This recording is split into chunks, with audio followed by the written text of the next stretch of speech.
Olá, seja bem-vindo, seja bem-vinda a mais uma aula do Projeto Físicos do YouTube. Nesta aula você vai aprender sobre a propagação do calor.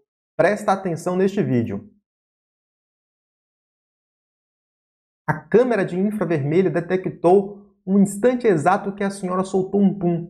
E você pode estar se perguntando o que é que isso tem a ver com propagação de calor. Tudo a ver, e você vai entender isso até o final desta aula, beleza? Acredito que você está se preparando para o Enem. E termologia é o terceiro assunto mais cobrado, de acordo com o super professor, que tem todas as questões organizadas por assunto. Super professor, me patrocina, por favor. E de termologia, o assunto mais importante é a calorimetria. Eu sei que estudar somente pelo que mais cai não é uma boa estratégia para quem quer fazer nota muito alta. O importante é estudar tudo. Porém, na reta final, o que dá para fazer é estudar pelo que é mais importante. Calorimetria praticamente cai em todas as edições do Enem. E você começou a estudar calorimetria neste projeto com o professor Flávio, do canal Física Flávio. Se você não assistiu essa aula, na qual ele definiu o que é calor, calor sensível, calor latente, curva de aquecimento da água, acesse o link que está na descrição deste vídeo. Depois, ele passou a bola para o professor Ives Urquiza, grande Ives, do canal Física Total, link na descrição deste vídeo. Nesta aula, eu vou falar sobre propagação do calor. Você vai entender o que é a condução, vou dar exemplos, convecção, radiação. No final, você vai para o canal do Thales, chama o físico. Thales vai resolver questões importantes sobre propagação de calor, beleza? Se está caindo aqui de paraquedas e não entendeu o que é isso aqui é um projeto. Alguns dos maiores canais de física do YouTube se reuniram para trazer aulas de qualidade para você. Vou soltar a vinheta e depois da vinheta você vem comigo, valeu?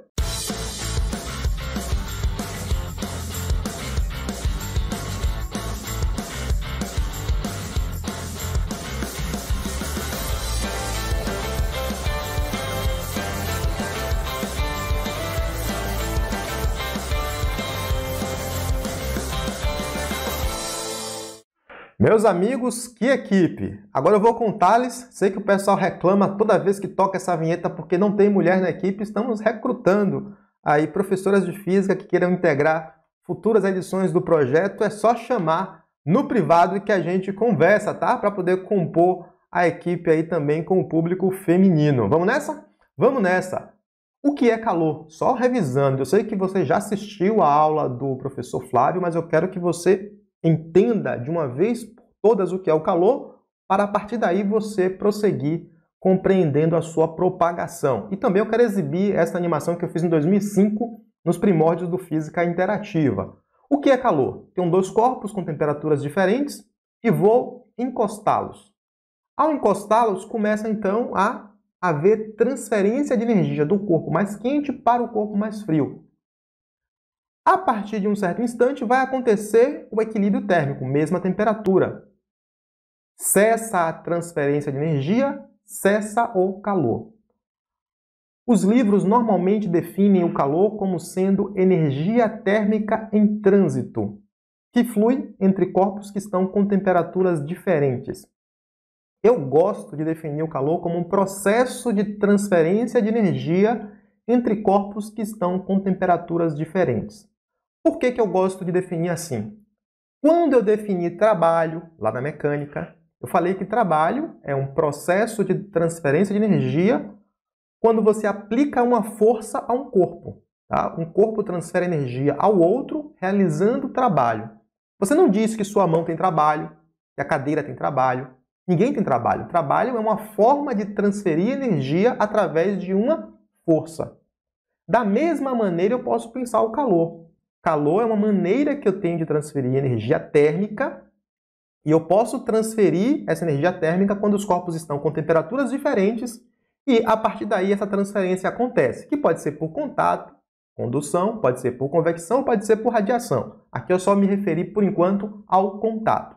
Então, você não pode dizer, sob hipótese alguma, que um corpo tem calor. O corpo tem energia térmica. E essa energia térmica pode ser transferida de um corpo a outro. Beleza?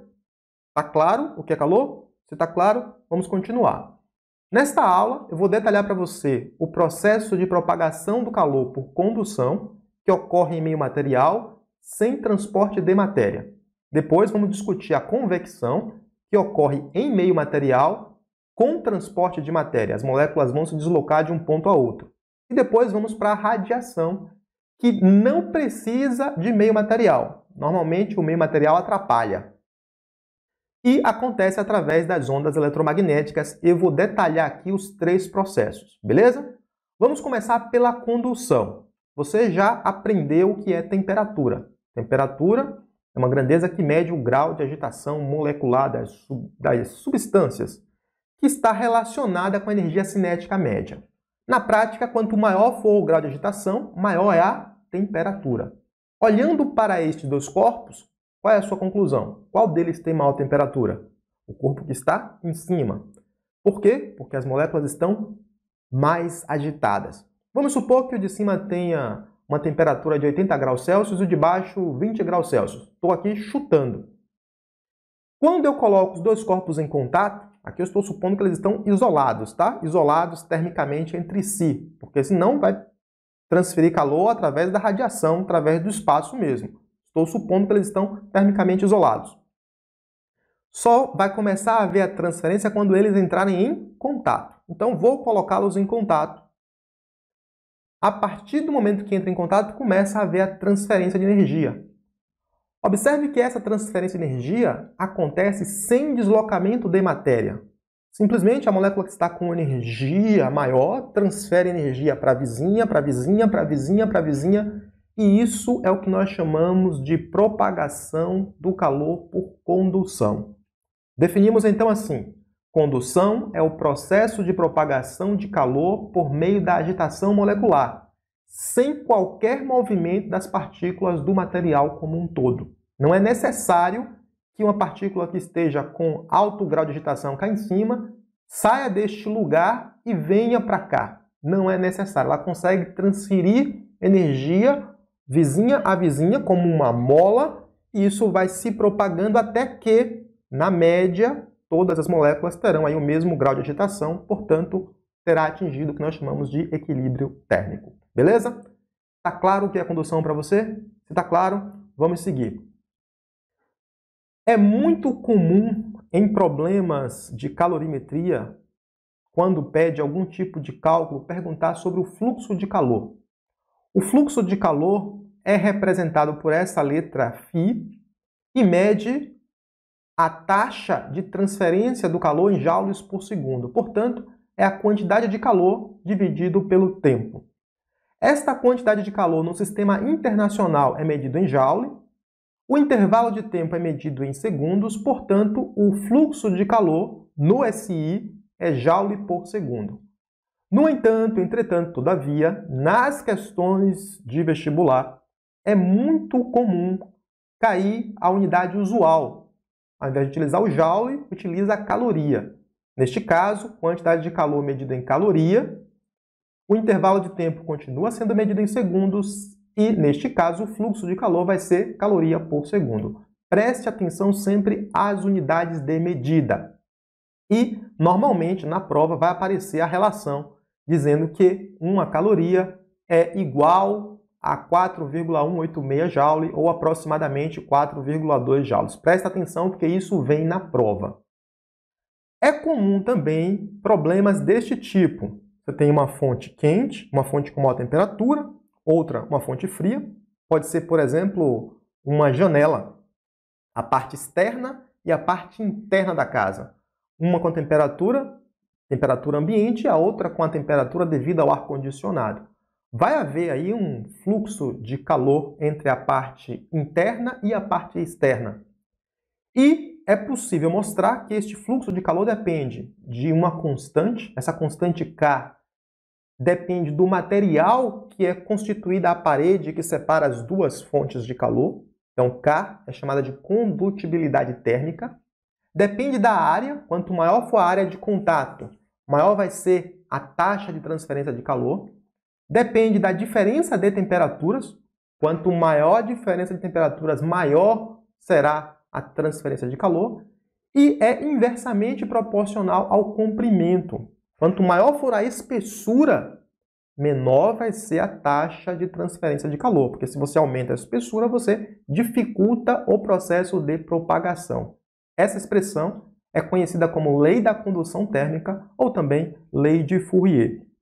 Então, K é a condutibilidade térmica, a unidade parece estranho, né? Mas é Joule dividido por segundo vezes metro vezes Kelvin, tá? Então, esse segundo a menos 1, é só lembrar que segundo a menos 1 é o inverso do segundo. Metro a menos 1 é o inverso do metro e K a menos 1 é o inverso de K Kelvin, beleza? Então, esta aqui é a condutibilidade térmica e esta unidade é para tornar esta equação dimensionalmente correta. A é a área de contato no SI medido em metro. TQ é a temperatura da fonte quente. Tem livro que chama de T2, por exemplo. TF, temperatura da fonte fria, da parte com menor temperatura. E L é o comprimento ou a espessura. Tem livro que chama de E, espessura. Tem livro que chama de D, distância. Tem livro que chama de L, comprimento. Aqui estou chamando de comprimento, beleza? Aqui uma coisa importante. Nós sabemos que no sistema internacional a temperatura é medida em Kelvin. Porém, como aqui vai ser uma diferença de temperaturas, você já aprendeu que diferença de temperaturas na escala Celsius é igual à diferença de temperatura na escala Kelvin. É a mesma diferença. Por esta razão, é indiferente quando você utiliza estes valores em Celsius ou em Kelvin. Vai dar o mesmo, vai dar a mesma coisa no final das contas. Beleza? Então, essa expressão daqui é a lei da condução térmica, também conhecida como lei de Fourier. Normalmente, problemas de calorimetria, propagação, que pede algum parâmetro, alguma conta, envolve a aplicação desta equação. E isso você vai ver logo depois com o professor Tales, chama o físico. Beleza? Então, esse φ vai ser o fluxo de calor medido em joules. Vale lembrar que, ao invés de utilizar o sistema internacional, você pode utilizar outro sistema, medir em caloria, por exemplo. É só ficar atento à questão e ao fator de conversão. Eu peguei esta tabela de condutibilidade térmica do livro Newton, Rayleigh e Walter, Física 2, da editora Saraiva. Este K que aparece aqui depende do material. Cada material tem o seu. De tal maneira que aqui aparece a condutibilidade térmica para alguns gases. Não vou me importar com os gases aqui, exceto se você quisesse analisar os gases da senhora. Mas vamos nos preocupar sim com os sólidos. Observe que a lã de vidro tem K igual a 1 vezes 10 a menos 4. Observe que o gelo tem K igual a 4 vezes 10 a menos 3. O tijolo de barro, 1,5 vezes 10 a menos 3. O que é que isso aqui quer dizer? Vamos comparar com o anterior? Aqui é 10 a menos 5 oxigênio. Quanto menor é este K, menor é a taxa de condutibilidade térmica. Ou seja, quanto menor for esse K, mais isolante é o corpo. Então, os gases são naturalmente isolantes, tá? Isolantes porque eles têm um K bem pequeno. Quando você vai para materiais como os sólidos, por exemplo, você observa que esse valor já aumenta um pouco. 1 vezes 10 a menos 4 é maior do que 5,6 vezes 10 a menos 5, ok? No caso dos sólidos, eu quero chamar a atenção para este material, o gelo. Por incrível que pareça, o gelo é considerado quase que um isolante térmico. Por quê? Porque ele tem uma taxa de condutibilidade térmica relativamente pequena. É verdade que o tijolo de barro é ainda menor, mas isso aqui tem aplicações importantes. E uma das aplicações importantes é a moradia dos iglus. Você já deve ter ouvido falar que os iglus são constituídos de material, né, de blocos de gelo para sua construção. Por que isso? Porque o gelo conduz mal o calor. Aí você pode se perguntar, mas nessa tabela daqui a madeira também conduz mal, e até melhor que o vidro. O tijolo de barro, sim, também. É verdade. Mas, se no local você não encontrar madeira e não encontrar tijolo de barro, você vai ter que fazer com que tem. E o que tem na região muito fria, bastante, são blocos de gelo. Então, blocos de gelo são utilizados para construir as moradias de iglus. E aí ele coloca mais neve em volta, para aumentar a espessura e, consequentemente, evitar a transferência de calor entre o meio externo e o meio interno. A fonte disso é BBC. Vou deixar o link, tá, na descrição e vou deixar o link também para baixar esse slide, para você ler esse texto na íntegra. Eu acho que vale muito a pena ler esse texto como material para enriquecer, porque vai que isso cai na sua prova. É um material bem agradável de ler. O link vai estar no slide, no final, link na descrição. Valeu? Aqui aparece também a condutibilidade térmica de alguns materiais metálicos. Por exemplo, você vê que o chumbo é 8,2 vezes 10 a menos 2, enquanto que a prata é 1. Ou seja, desses materiais aqui, o que melhor conduz o calor é a prata. Tá? Em seguida, entre eles vem o cobre, depois o alumínio. Então, observe que aqui nós temos o alumínio, exatamente. Então, observe que aqui nós temos uma tabela mostrando quais são os materiais que conduzem melhor o calor. E nessa imagem que eu peguei do livro GREF, que é um projeto da USP, tá? Vale muito a pena conhecer também o projeto. Uma pessoa está descendo a escada e ele está vindo de uma região que é madeira para outra que é um piso de cerâmica. Tá? Quando você pisa, né, nessa região aqui que é cerâmica, você sente que está frio, gelado, mais gelado do que madeira. Por que que isso acontece? Não é porque está mais frio, não é porque está com menor temperatura, é simplesmente porque o piso de cerâmica conduz melhor o calor do que a madeira. Como ele conduz melhor o calor do que a madeira, vai roubar calor mais rápido de você. Qual é a sua impressão? Que está frio. É só impressão, tá? Se você for medir a temperatura, os dois estão com a mesma temperatura, os dois estão em equilíbrio térmico. Vamos agora compreender a convecção. O processo de convecção é a forma de propagação de calor devido ao movimento de massa de fluido, que pode ser ar ou água. Quando o fluido é aquecido, ele se afasta da fonte quente e carrega energia com ele. Então, aqui ele está sendo aquecido, recebe energia da fonte quente, fica menos denso, sobe e forma o que nós chamamos de correntes de convecção. Uma aplicação disso, seu refrigerador. Normalmente, os refrigeradores são construídos deste jeito. Você coloca o congelador na parte de cima e a gaveta com os legumes na parte de baixo. Eu sei que já tem refrigerador que está invertido. Não sei por que razão fizeram isso, porque naturalmente, o que acontece? O ar frio, sendo mais denso, ele desce. E o ar quente, sendo menos denso, portanto mais leve, ele sobe. Isso forma naturalmente correntes de convecção que ajuda a refrigerar o aparelho como um todo. Hoje em dia existem refrigeradores que pegam o congelador e colocam na parte de baixo. Mas aí ele precisa forçar a refrigeração, porque esse processo não vai ser um processo natural. Vai precisar existir um duto que pegue o ar e faça ele circular ao longo da geladeira como um todo. Então esta é uma das aplicações. Outra aplicação bem legal são as brisas marítimas.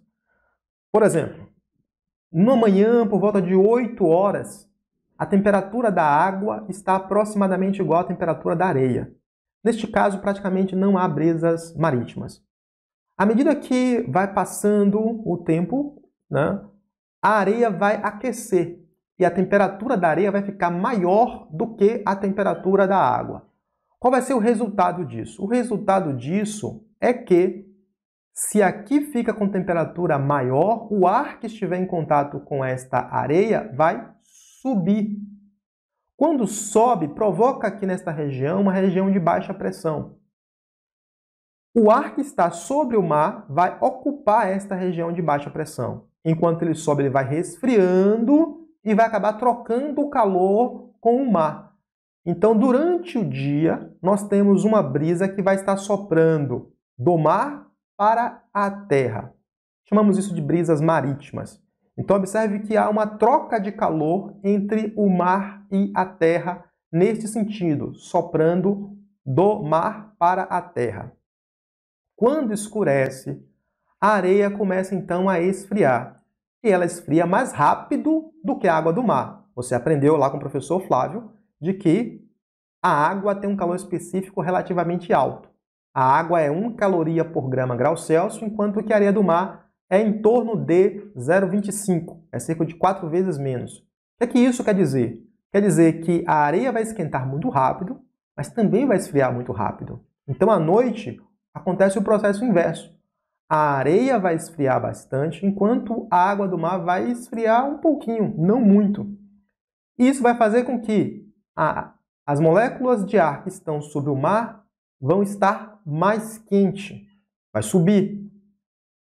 Vai provocar aqui uma região de baixa pressão e o ar vai soprar da terra para o mar, formando o que nós chamamos de brisas continentais. Neste caso, a circulação aqui vai ser nesse sentido. Temos aqui também correntes de convecção, uma aplicação importante da convecção. Beleza? Entendeu o que é convecção? Ótimo. Vamos agora para o último processo importante, que é o de radiação. Radiação é a forma de propagação do calor em que a energia térmica se propaga através de ondas eletromagnéticas. Você deve estar se perguntando, tá, eu aprendi condução e convecção. Condução precisa de matéria. É matéria a matéria, partícula a partícula. Convecção também precisa de matéria. Mas entre o Sol e a Terra, não tem matéria. Temos ali o vácuo. Como faz então para a energia sair do Sol e chegar até nós? O único processo possível é a chamada radiação. E eu vou explicar isso no detalhe para você. E você vai entender a relação com o pum da senhora. Vamos imaginar a seguinte situação que você pode fazer na sua casa, mas com cuidado, tá? Você pega um ferro de passar, e esse ferro de passar você segura ele assim, um pouco mais acima de você, assim, e bota a mão aqui embaixo, próximo. Mas não encosta, tá? Pelo amor de Deus. Só segura perto. Segurando perto, você vai perceber o seguinte, assim, você vai perceber que você vai sentir quente aqui embaixo. Você não encostou, não houve contato. Se não houve contato, não houve condução. Você não está com a mão aqui em cima, né? Porque o ar quente, ele sobe, o ar quente não desce. Não é isso? Ar quente sobe, ar quente não desce. Então não pode ser convecção. Se você sente quente, é uma outra maneira de propagação. Essa outra maneira é chamada de radiação e se dá através de ondas eletromagnéticas. Você pode se perguntar, e o que são ondas eletromagnéticas? É uma perturbação, uma onda eletromagnética é uma perturbação que se propaga no espaço através de um campo elétrico e um campo magnético oscilante que se autossustenta. A variação do campo magnético gera um campo elétrico, a variação do campo elétrico gera um campo magnético e ele pode se propagar no espaço. E você pode se perguntar, e como é que faz para gerar essa onda? Qualquer carga oscilante pode gerar essa onda. Qualquer carga oscilante. Qualquer carga que esteja balançando vai gerar uma onda eletromagnética. Por exemplo, ondas de rádio. É um bom exemplo. Tá? Ondas de rádio, você tem uma antena. Nessa antena emissora, você coloca em um circuito elétrico que vai obrigar os elétrons a oscilar. Esses elétrons que estão oscilando aqui vão produzir no espaço um campo elétrico variável, que por sua vez vai produzir um campo magnético variável e vai se propagar ao longo do espaço. Ondas de rádio é um bom exemplo de uma onda eletromagnética, mas eu não vou entrar no detalhe aqui. Tá claro o que é uma onda eletromagnética? Beleza? Agora você pode se perguntar, e por que um corpo aquecido estaria emitindo onda eletromagnética? Vamos pensar. Um corpo tem temperatura por quê? Porque este corpo tem suas moléculas em algum grau de agitação. Para não ter nenhum grau de agitação, teria que estar no zero absoluto. Moléculas completamente em repouso. Todos os corpos que nós conhecemos têm moléculas, e essas moléculas têm algum grau de agitação. Portanto, todas as moléculas, todos os corpos têm cargas oscilantes, e estas cargas oscilantes estão emitindo uma radiação eletromagnética. Quando a gente estuda o espectro eletromagnético, isso fica mais claro, tá? Parece complicado, né? Mas não é não. Vou descomplicar para você aqui e dar um zoom primeiro. Vamos começar com as frequências bem pequenas, extremamente baixas, tá? Aqui, na faixa do kHz e do megahertz. KHz e megahertz é mais ou menos a faixa de frequência das ondas de rádio, tá? Quilo e megahertz aí, ondas de rádio AM e ondas de rádio FM. As ondas da TV também estão nessa faixa de frequência, tá? Onde megahertz significa milhões de vezes por segundo. Então, se eu digo que uma rádio tem frequência 88 MHz, é uma frequência, uma oscilação do campo eletromagnético de 88 milhões de vezes por segundo, beleza? À medida que você vai aumentando esta frequência de oscilação, você vai diminuindo o comprimento de onda. Então, vai chegar numa região do gigahertz que está na região do micro-ondas e depois na região do infravermelho. No infravermelho é onde nós dizemos que está a frequência referente às ondas de calor, vamos chamar assim, ondas de calor no popular. Tá? A radiação infravermelha está mais ou menos nessa faixa de frequência. Quando você avança mais um pouquinho, você vai para o espectro visível, que é a parte do espectro que nosso olho consegue detectar. Nosso olho só pega entre o vermelho e o violeta, mas câmeras especiais conseguem pegar o infravermelho. Nosso olho não detecta, mas as câmeras do Big Brother conseguem pegar o pessoal ali embaixo do edredom. Depois você vai para o ultravioleta, depois para o raio-x, raios gama e raios cósmicos. Então isso aqui é o espectro eletromagnético, que nada mais é do que campo elétrico e campo magnético oscilante. Tá claro isso para você? Beleza? Então você pode agora se perguntar, e o que isso tem a ver com a senhora que soltou um pum no início da aula? Tudo a ver. O que as câmeras de infravermelho fazem é detectar a radiação que está chegando nela. A partir desta radiação que chega, que não é visível para a gente, a câmera vai tentar montar uma imagem. Dependendo da faixa de frequência, você consegue saber, né, qual é a temperatura. A temperatura está relacionada com a frequência da emissão da radiação. Então, alguém pega esta radiação, né, no computador lá e programa para essa região que está azulada aqui seria a região mais fria. Eu sei que azul é a cor mais quente, mas quem programou isso aqui detectou as ondas, estabeleceu que o azul ele vai dizer que é algo mais frio. E o que estiver com temperatura mais alta, ele vai colocar de vermelho. Intermediária, aí verde, amarelo. Então isso aqui é uma espécie de mapa de cor. Esse mapa de cor, quando chega para a câmera, pode ser interpretado e a partir daí fazer uma imagem do local. Foi isso que o cara fez aqui nesta situação. Ele simplesmente pegou uma câmera de infravermelho, colocou no local para monitorar a temperatura das pessoas, por exemplo, serviria aqui para poder dizer se alguém está com febre ou não e retirar essa pessoa do ambiente, porque ela pode estar com suspeita de Covid ou de alguma doença infecciosa. Então é assim que funciona a câmera de infravermelho. Beleza? Olha lá de novo. Oh, que situação, que situação.